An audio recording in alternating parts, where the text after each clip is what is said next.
يا رب قد غفلنا وكلنا طمع في عفو وفي كرم وفي عتاق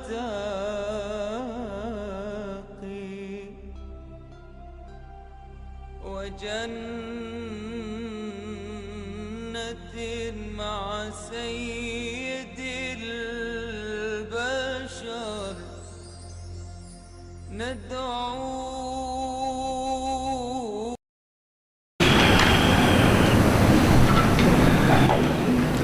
Bismillahirrahmanirrahim. Assalamualaikum warahmatullahi wabarakatuh.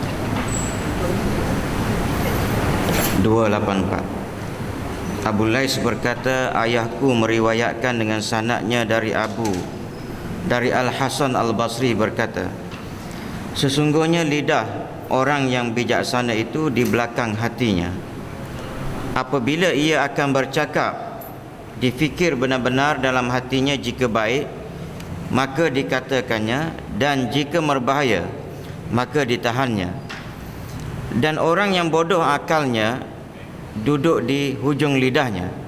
Apa yang akan dikatakan langsung dikatakannya, yakni tanpa difikir baik buruknya. Jadi ayah kepada Abu Lais ni, dia kata Hasan Basri ni satu orang untuk imam lah, ataupun untuk guru zaman dulu, satu ketika lah Jadi dia kata lidah orang yang bijaksana tu duduk di belakang hati dia.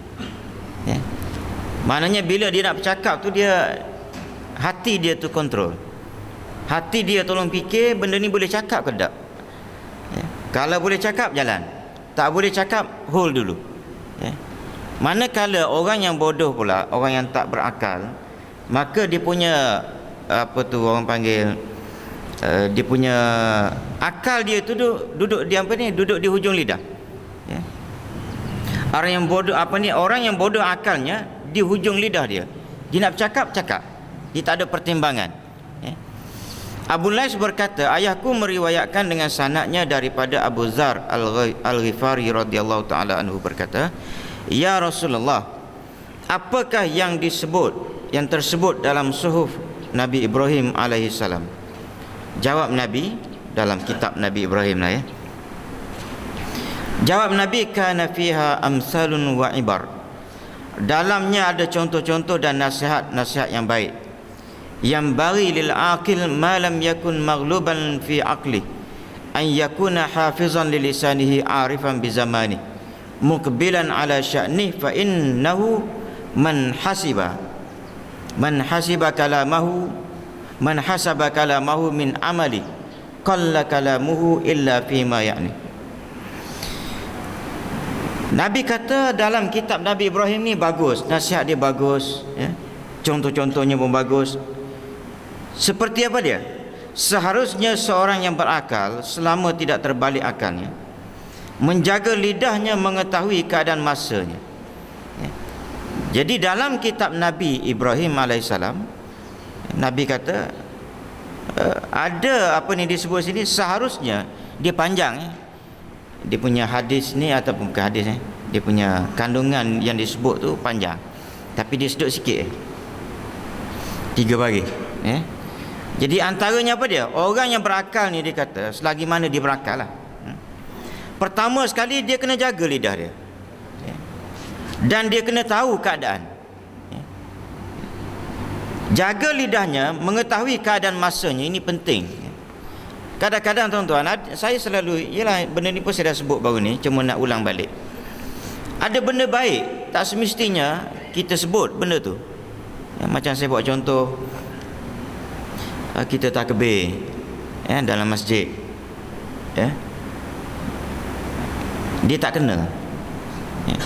Takbir ni dia banyak kepada semangat. Dalam ceramah yang open, itu boleh lah. Tapi kalau setakat baca kitab lagu ni, habis baca kitab takbir, dia tak betul. Itu hak baik dah, benda baik. Apatah lagi kalau kita nak bercakap benda yang tak elok, lagilah tak boleh. Jadi jaga lidah dan keadaan masa kena ambil kira. Ya. Kadang-kadang apa ni macam isteri.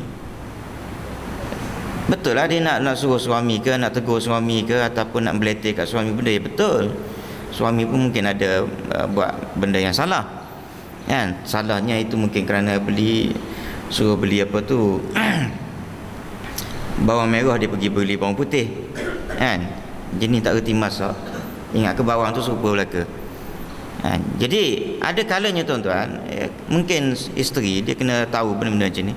Suami tengok muka suami lah, kalau dia letih sangat, biar dulu. Begitu juga isteri. Apa ni suami? Kau ada benda yang tak kena dengan isteri pun, tengoklah time kalau isteri tu dia dalam keadaan uzur, datang bulan orang panggil. Jangan dimarah lagi, jangan ditegur, sebab emosi orang perempuan sewaktu datang bulan itu dia tidak stabil. Ya. Jadi ini semuanya kena ambil kira. Orang panggil ambil kira time, masa. Ya. Dia kena right time dan juga maknanya kena tepat masa dia, kena tempat. Ya. Kena ambil kira tempat, masa. Nak bercakap dengan orang kalau nak bercakap dengan orang Kelantan. Orang Kelantan dia ada cara dia, ada orang panggil teknik dia. Mungkin cakap orang Kuala Lumpur lain, orang Pahang lain. Ya. Masa tempat memainkan peranan. Kita nak buat apa-apa pun. Ya. Dan rajin pada urusannya. Dan siapa yang menganggap bercakap itu termasuk amalnya, maka sedikit bercakap kecuali jika perlu. Ya. Yang seterusnya apa dia? Dia kata siapa yang berasa.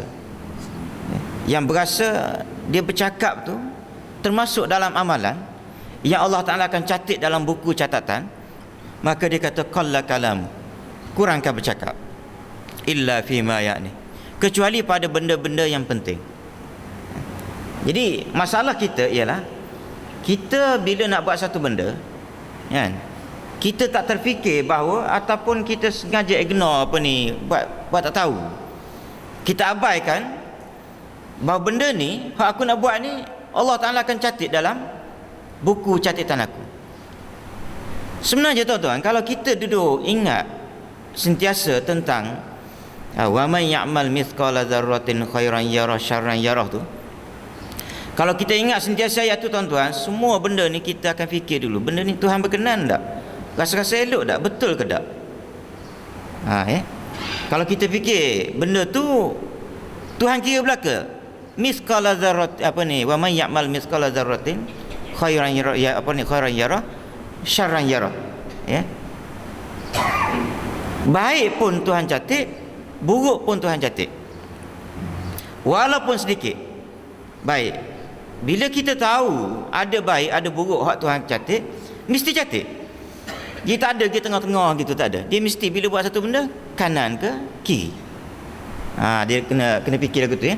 Baik, bila nak buat satu benda ke kanan ke ataupun ke kiri, maka tuan-tuan di situlah kita akan berhati-hati. Kita akan mikir dulu benda ni okey ke tak. Ya. Termasuk ni dekat pilihan raya ni. Jangan tuan-tuan ada yang mikir tak ada kena-mengena dengan hidup aku, tak ada kena-mengena dengan akhirat. Mana boleh satu benda yang kita buat, apa jua nama perbuatan, mesti ada kena-mengena. Saya tak nak sebut mana-mana. Nak ceritanya, saya nak suruh tuan-tuan mikir masa nak pangkah tu, hak mana hak Tuhan berkenan, hak ni buruk, hak ni buruk. Dia katalah begitu, ya. Dia dalam usul fiqh ni dia ada cerita benda dah gitu. Katalah dua-dua buruk ni, parti lah orang panggil tak, dua-dua buruk, mesti ada hak kurang buruk. Mana boleh dua-dua buruk teruk belaka. Mesti ada yang kurang.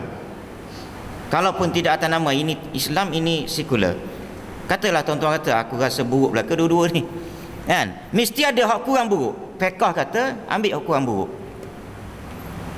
Ambil hak kurang buruk, dipanggil apa ni, ambil yang kurang mudarat dia.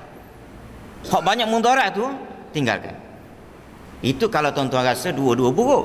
Tapi kalau tuan-tuan rasa hak ni nampak Islami sikit, aku rasa hak ni lah, ya, maka pada masa itu pangkah saja. Kalau tuan-tuan betul berfikir, rasa gitu keadaannya dengan atas nama Allah, insya-Allah dapat pahala. Tapi kalau tuan-tuan rasa maknanya tak ada benda ni, serupa dua-dua, ikut kan apa lantak pergi nak pakai mana, tak boleh, tak betul. 5 tahun bab mengundi ni, 5 tahun tuan-tuan makan dosa ataupun makan pahala. Ini ramai orang tak. Saya kena ceritalah benda ni sebab nak pilihan raya dah ni. 5 tahun silap pangkah, 5 tahun, kecuali tuan-tuan taubat lepas pangkah Allah silap kan, silap aku rupa-rupanya hak ni jahat memanjang ni, aku terpangkah dia, taubat, tak apalah, bertaubat je selesai masalah. Sebab taubat ini maknanya akan datang aku tak buat dah. Jadi ini yang dikatakan, saya nak ulas tadi apa dia, tentang siapa yang berasa termasuk dalam amalan tadi. Bercakap tu termasuk dalam amalan. Jadi saya nak kaitkan terus. Maknanya kalau kita berasa amalan kita tu masuk dalam amalan,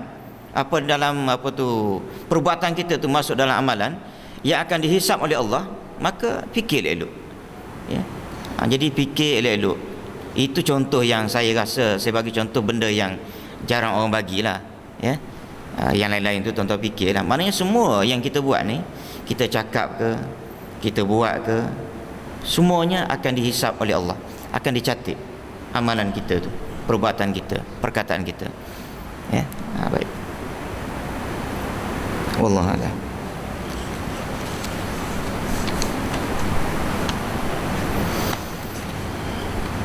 Bismillahirrahmanirrahim. Alhamdulillahirabbil alamin.